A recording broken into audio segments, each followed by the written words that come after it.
Day 146, Physics Circuits Homework Problem number 1C. Once again, where do you start to simplify this diagram? The not so obvious here, this one might be the hardest one because it looks like the 60, the 50, and the 40 are in parallel with each other. That would be true if the 20 and the 30 were not there. So, but the 60 and the 50 are not, and the 40 are not in parallel. What's true here at this spot, if I'm going from this spot around to this spot, the 30 and the 40 are in series with each other. That's where you must start this problem, with the 30 and the 40. The 20 and the 30 are not even in series with each other because there's a junction spot right here where the current splits. The only thing that's for sure is that the 30 and the 40 are on one pathway. They're in series, and it's an easy addition there. 30 plus 40 is 70. I'll draw that diagram. All right, so what I've done is I've combined the 30 and the 40 to make 70 way out here. And you can put the 70 anywhere out here. It can go here, anywhere in this line that I'm highlighting, or that branch, that wire, that part of the circuit. But now the 70 and the 50 are in parallel, but not with the 60 because of the 20 right here. The 70 and the 50 must be combined. If I look at this spot right here, there are two ways to get from that spot to this spot. I can come across the 50, which is the preferred path of least resistance, or around this way. But there's not much difference between 50 and 70. So there's two pathways.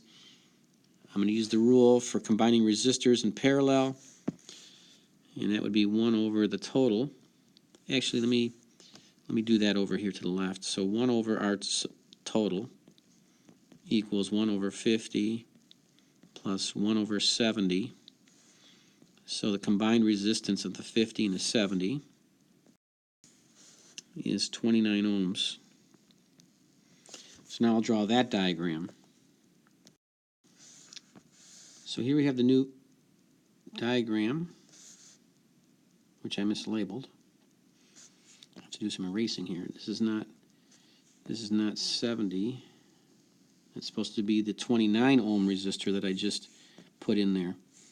So this is the 29 ohms.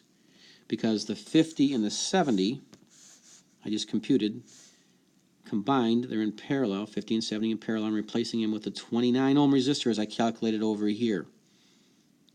The 60 ohm resistor is still there. The 20 ohm resistor is still there. Brought it down, straight down here. But I only simply replaced, I took out the 50 and 70 and put a 29 in their place. Now, once again, if I look at this spot right here, and if I'm traveling around the circuit and I get to this spot, I have two ways to go around, get back to the battery. I can go through that path or along this path. The outside path here is the least resistance, but it's a series circuit of two resistors in series. 20 plus 29 is going to give me 49 ohms of resistance. So I'm going to combine those and draw the new diagram. So as you see here, then I drew the new diagram. 20 plus 29 is 49, and now it should be obvious that these two are in parallel.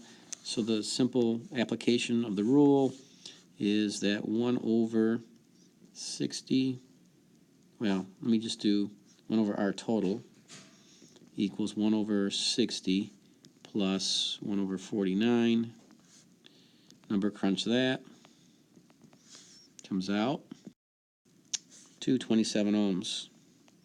A lot of these are coming out with very similar answers because I started with some very similar numbers at the beginning. They don't always come out with the exact same answers.